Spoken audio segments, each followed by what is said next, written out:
Hey, what's up, people? So this is intended to just be a little how-to on using StreamYard. I guess it could apply to anybody, but in my mind, this will help especially like boxing fans. Like Haplo did his first live stream. I don't know if it was in a while or ever the other day. He was fighting to control StreamYard a little bit, so I just thought I'd do a very generic how-to. I'm not going to go through every option, but this should get, especially you, Haplo. Shout out to Haplo, friend of the channel. This should get you started.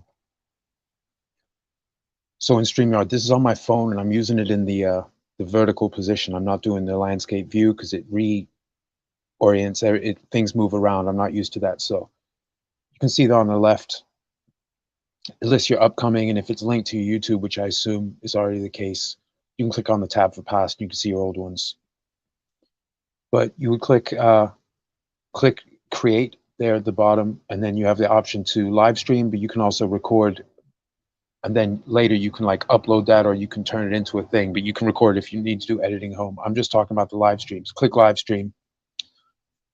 Second from the right there, you can see once you highlight the YouTube channel there, it'll give the option to put the title and description, and then at the bottom, I would recommend clicking schedule for later. Even if you're about to start, just set it for 15 minutes ahead. But it lets you upload a thumbnail. You can see that on the right screenshot there, thumbnail and the date and time. And if you don't start on time, it'll still be there. You can just start whenever. You can start early or late. It doesn't matter, but it'll show up on your channel as an upcoming thing. So that's part one. So once you have that, and you can also once it's up, like on that left panel there, if I hit the little triple dots, it pulls up a menu, and I can actually go look at it on YouTube. I can actually go see it. It'll bounce you over. Okay, so moving on. So now you have a thing. You hit enter.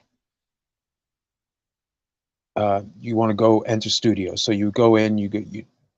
When you click on that the triple dots there from the previous slide, you go in. You can give yourself an avatar, and it'll check your mic on the right hand side of that left screenshot. It'll give you make sure your mic volume's ready. Has a little bit of options going on. You can blank out your camera. And there's some camera and audio options, actually.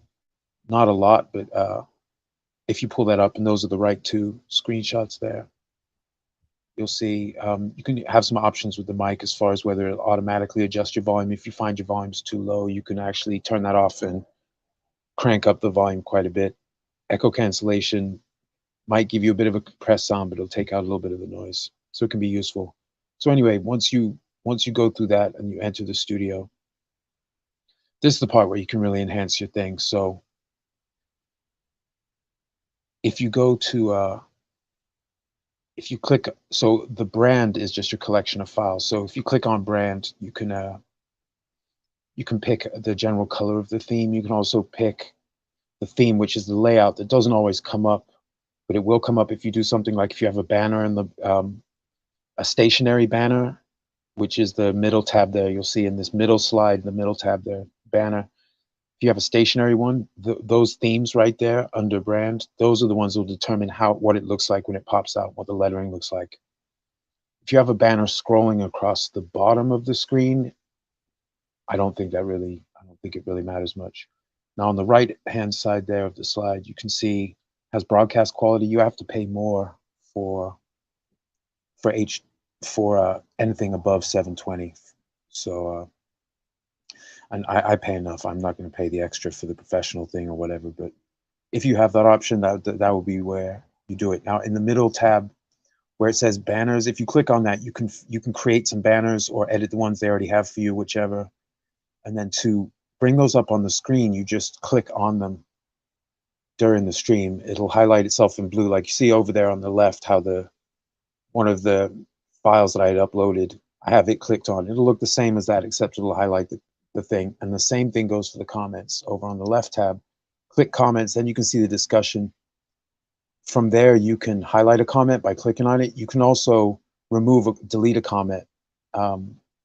There's the little triple dots on the right-hand side of each comment. You can use that to kick someone out of the stream. You can use it to mute them, time them out. Have some options, so just go take a look at that at some point. So let me see. So under brand, if you scroll down to the bottom of the brand, it excuse me, it gives the option to upload files, and they're going to load in the landscape view. So if it's a portrait, it's only going to show the bottom of the picture, just so you know.